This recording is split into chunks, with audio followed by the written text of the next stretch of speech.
the old workshop he built with his bare hands. For 12 months I avoided that place as if it were cursed.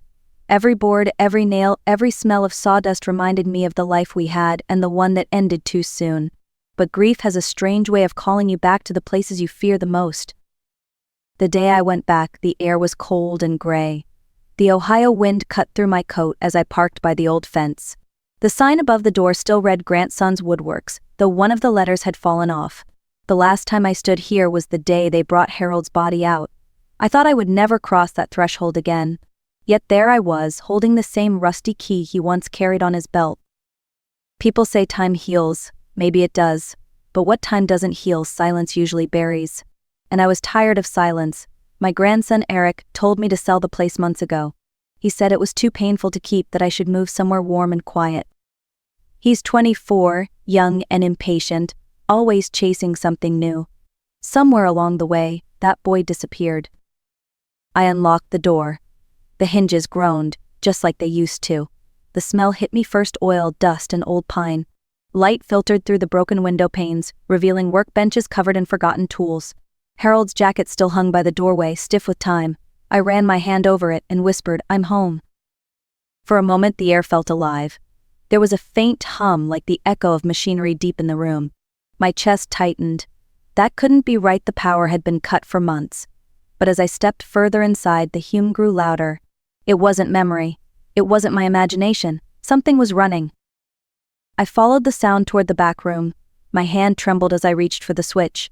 The lights flickered, and there it was, the circular saw, spinning slowly, steady as a heartbeat. Fresh sawdust covered the floor. Someone had been here, recently. I froze, half afraid, half certain I was losing my mind. The world around me blurred as one thought pierced through the noise. I was not alone in my husband's workshop. The sound of the machine filled the room, low and rhythmic, like a secret heartbeat.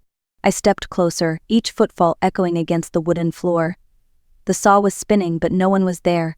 A faint trail of fresh sawdust led toward the far corner of the shop, to Harold's old desk. That desk used to be his sanctuary. He would sit there every night after dinner, sketching new designs or fixing broken toys for the kids down the street. Now, a coffee mug sat on it, half full, still warm. My pulse quickened.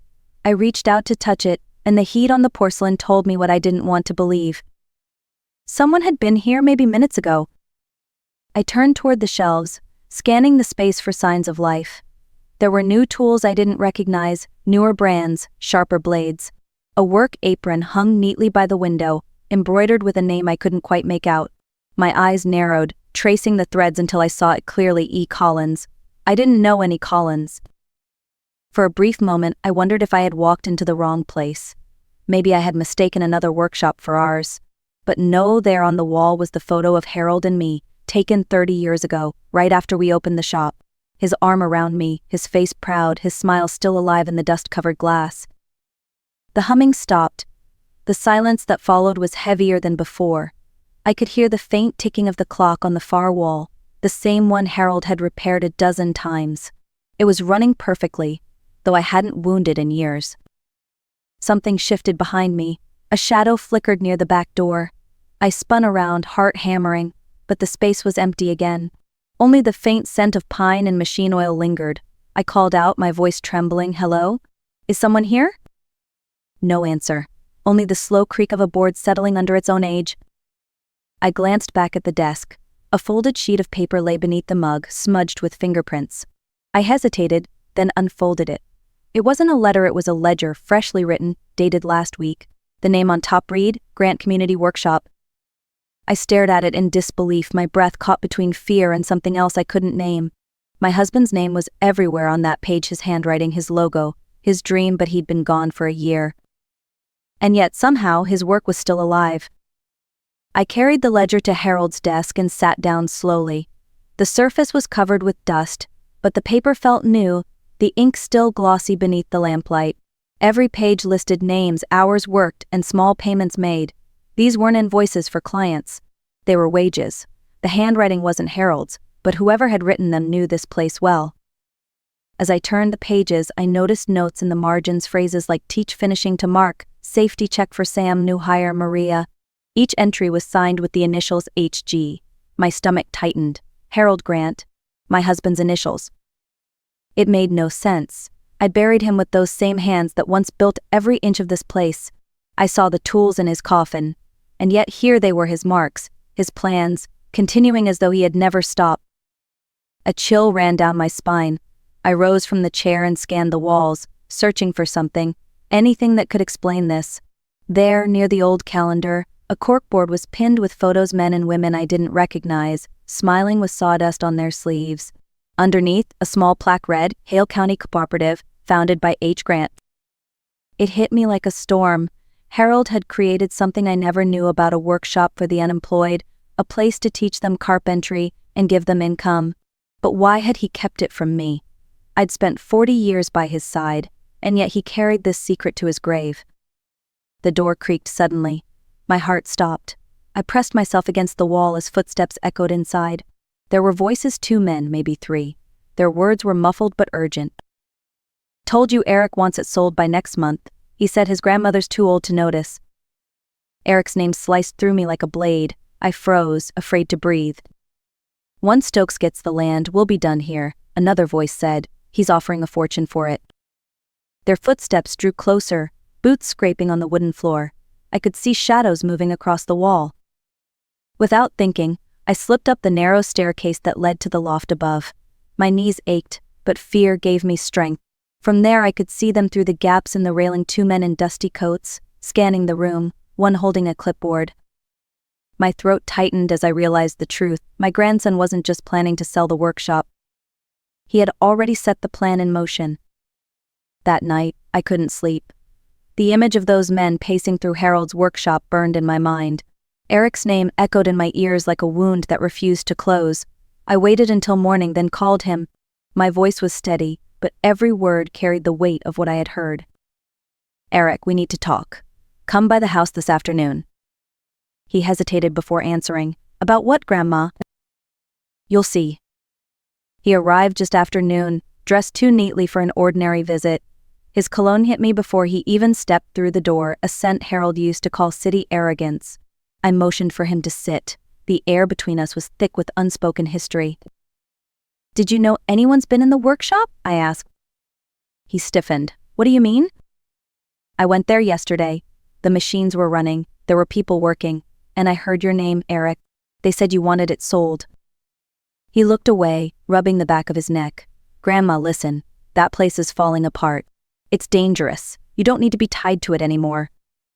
"That's not what I asked," I said quietly. He sighed, pulling a folder from his bag.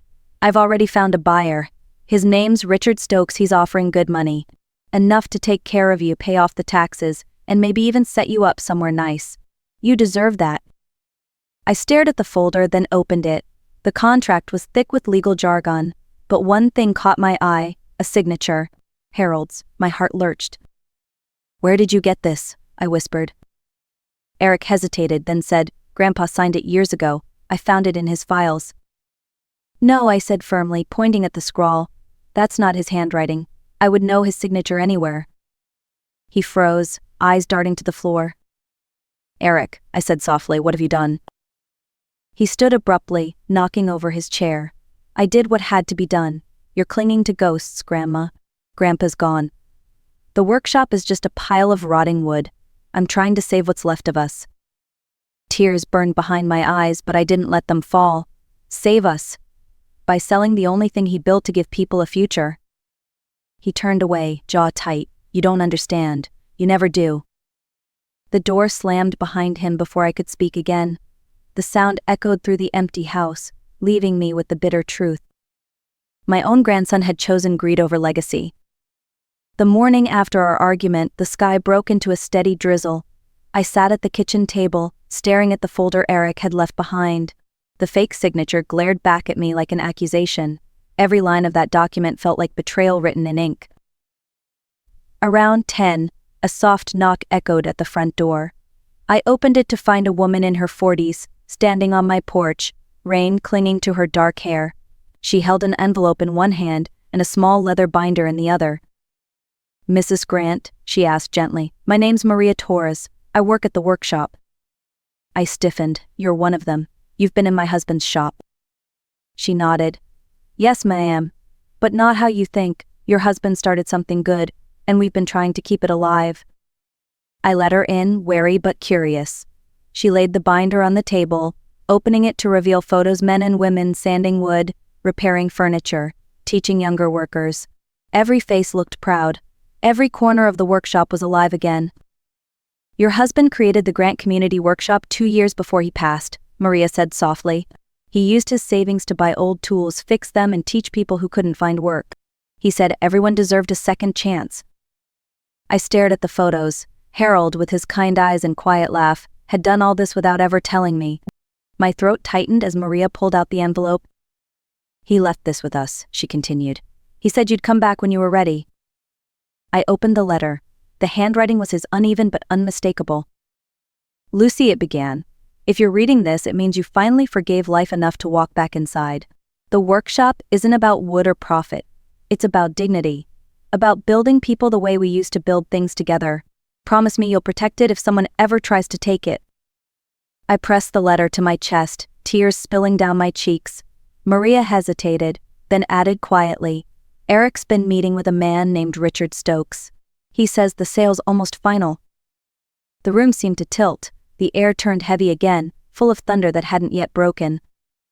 Then we'll stop it, I said, voice steady now. I won't let my husband's legacy die in someone else's hands. Maria nodded. You won't be fighting alone. The next day, Maria drove me to the office of Harold's old attorney, Robert Lane. He had represented our family for years, back when Harold was still drawing blueprints on napkins and dreaming bigger than our bank account could handle. The man hadn't changed much: silver hair, thick glasses, a calm that came from decades of cleaning up other people's messes. When I told him about the forged signature and the planned sale, his face darkened. Richard Stokes, he muttered, flipping through his files. That man's been trying to buy up half the county. He's notorious for preying on small property owners. Your grandson may not realize who he's dealing with. He knows, I said bitterly. He just doesn't care. Robert leaned forward. Mrs. Grant, the workshop's property taxes are overdue. Stokes likely found that information and used it to pressure Eric. If those debts aren't cleared within 30 days, the county can repossess the land. How much? I asked. He looked at his notes. $40,000. The number landed like a hammer. 40,000 might as well have been $1 million. My savings barely covered the mortgage and Harold's medical bills. Maria sat quietly beside me, her hands clasped. I'll find a way, I said finally, though I had no idea how. Robert adjusted his glasses. You might not have to. If Harold established the workshop as a cooperative, there could be community rights tied to it. I'll dig deeper, but time is short. That night, back at the workshop, Maria gathered the workers. There were about 20 of them, men and women from all walks of life. A few had tears in their eyes as she explained the situation. Then, one by one, they stepped forward and laid envelopes on the workbench. Crumpled bills, coins, even handwritten IOUs. Mrs. Grant, Maria said softly, we can cover most of the debt if we all pitch in. Your husband gave us jobs when we had nothing. Let us do this. For a long time I couldn't speak. The workshop buzzed with quiet determination, the kind that doesn't need speeches or promises. These people weren't just workers, they were Harold's legacy standing in front of me, ready to fight. Finally I nodded. All right, I said, voice trembling but sure. Then we fight together. And for the first time in a year I felt Harold's presence not as a ghost but as strength in the room. The following week, Richard Stokes made his first move. He filed a complaint with the county, claiming the workshop was unsafe and unfit for operation. It was a cheap tactic. He wanted the building condemned before we could pay the taxes. By Friday, an inspection was scheduled. That morning I stood in front of the workshop with Maria and the others. The sky was pale and cold, the kind of light that makes everything look fragile. Trucks pulled up, carrying 2 inspectors and a man in a gray suit. Stokes didn't bother hiding behind paperwork. He came in person, his smile thin and rehearsed. Mrs. Grant, he said, stepping out, I hear you've been busy. I just hope this old place doesn't fall apart before you finish. I didn't answer. Robert Lane was there beside me, clipboard in hand, ready to document everything. Maria started recording with her phone. The inspectors began walking through the building, tapping walls, checking outlets, measuring stair rails. One of them muttered, It's old, but sturdy. Stokes's expression soured. He followed close behind, pointing at cracks in the plaster and piles of sawdust like they were signs of decay. This place is a liability, he snapped. You could lose everything if one of these machines breaks. I met his eyes. We already lost everything once. We learned how to build it back. He smirked. We'll see. Hours passed. Every outlet worked, every safety code met. The workers had cleaned and prepared the shop to perfection. When the inspectors finished, one of them handed me the final report. Mrs. Grant, he said, this place is cleaner than most new facilities. You're cleared. Stokes's jaw tightened. He turned to leave, muttering something under his breath. But before he reached his car, Robert called out, by the way, Richard, using false claims to manipulate property sales is a felony. You might want to read that before you file another complaint. Stokes paused but said nothing. He got into his car and drove off, tires spitting gravel. I stood watching the dust settle, my hands shaking not from fear, but from relief. We had won the first battle, but I knew it wouldn't be the last. A week later, the storm came not from the sky, but from the courthouse steps. Richard Stokes had filed new papers, claiming ownership of the workshop through the purchase debt. The taxes had been paid, but he produced evidence that the payment came too late. It was a lie, but lies with money often travel faster than truth. Robert urged me to stay calm. We need public eyes on this, he said. If he's twisting the system, the community should see it. So we called a meeting. Maria spread the word, and by Saturday, half the town gathered outside the workshop. Local reporters arrived, their cameras circling like bees. Stokes showed up, confident as ever, flanked by his lawyers and, to my heartbreak, by Eric. He wouldn't look at me at first. He stood beside Stokes, hands in his pockets, avoiding my eyes. The crowd murmured when they saw him. I felt something in me crack, but I held my ground. Robert began speaking, explaining how Stokes had used manipulation and false documents to seize community land. Then he turned to me. Mrs. Grant, he said softly, you have something to say. I stepped forward. The microphone felt cold in my hands. My husband built this workshop to give people work, not to feed greed. For 40 years, this town trusted the name Grant. My grandson may have forgotten what it stands for, but I haven't. That stirred the crowd. Cameras flashed. Stokes's smirk faltered for the first time. Then Eric spoke. His voice was quiet, but it carried through the wind. She's right, he said. I made a mistake. He reached into his jacket and pulled out a folder. Stokes promised to forgive my debt if I helped him sell this place. He said Grandma would never know, but she did, and she's the only one who still believes in what this workshop means. The crowd gasped. Reporters surged forward, microphones raised. Stokes lunged toward Eric, hissing, "You'll regret this, boy." But Robert intercepted, showing the forged documents to the cameras. Within hours, the story spread online. Local hero's grandson exposes land fraud. Stokes tried to leave, but the police were already there, collecting evidence. When the chaos settled, Eric walked up to me. His eyes were wet. "I'm sorry, Grandma," he whispered.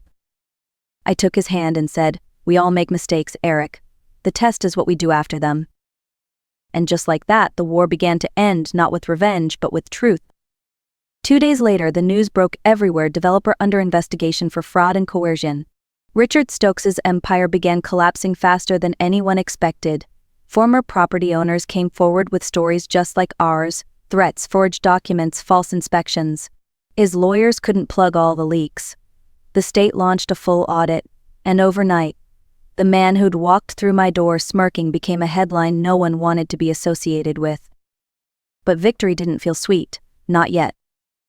Eric and I sat at the kitchen table, the same one where our fight had begun weeks ago. He hadn't slept much. His face was drawn, his eyes red-rimmed. I poured him coffee the way I used to when he was a boy, even though we both knew caffeine couldn't fix what was broken between us.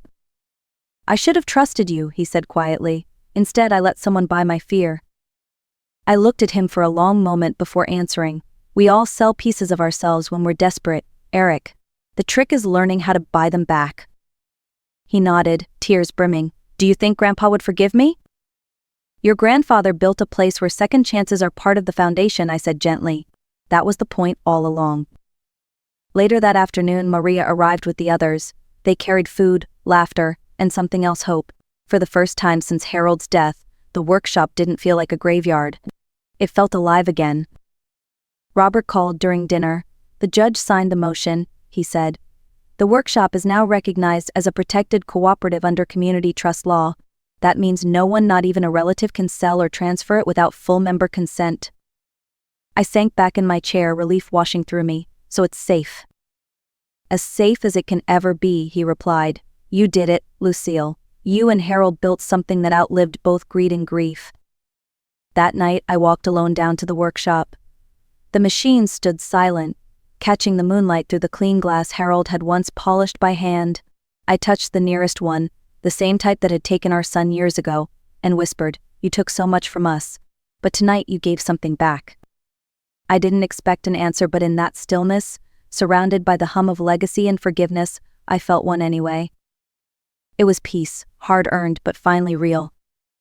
3 months later, the workshop looked nothing like the place I'd first stepped into on that cold October night. The walls were repainted, the floors polished, and the old metal smell replaced by something warmer: coffee, fresh sawdust, and the sound of life returning. We held a small ceremony to dedicate it officially as the Grant Memorial Cooperative, a name chosen by the workers themselves. Maria stood at the podium, her hands trembling slightly as she spoke. This place was built from loss, she said, but it survives because of love, because one woman chose to open the door instead of walking away. I tried to speak after her, but when I looked out at all their faces, young, old, strangers who'd become family, the words tangled in my throat. So I simply said, Harold would be proud, and that was enough. Eric stood beside me, not as a broken man but as a builder again. He'd started learning the machines from Carlos and Elena, spending long nights repairing what others thought was beyond fixing. He didn't talk much about Stokes anymore, or about the mess he'd helped create. Instead, he showed up every morning before sunrise, coffee in hand, ready to work. Redemption wasn't something he asked for, it was something he earned hour by hour. One afternoon, I found him at Harold's old workbench, sanding a piece of walnut with quiet focus. You're just like your grandfather, I said softly. He smiled, trying to be. We were both silent for a moment, the kind of silence that feels full, not empty. That evening, the cooperative hosted an open house. Families came, children ran between the machines, and the air buzzed with laughter. I stood at the entrance, watching the light pour through the wide doors. This wasn't just a workshop anymore, it was proof that even broken things could be remade. As the sun dipped behind the hills, Eric joined me. You ever think about leaving this place? He asked. I shook my head. No, it's home now. Not because of the walls, but because of what they hold. He nodded, and we stood there together, listening to the rhythmic hum of the machine starting up again, steady, strong, alive. That night, I wrote in my journal something Harold used to say, You can't rebuild the past, Lucille, but you can build something better from what's left of it. And that's exactly what we did. If you believe in second chances, in rebuilding what others call lost, don't forget to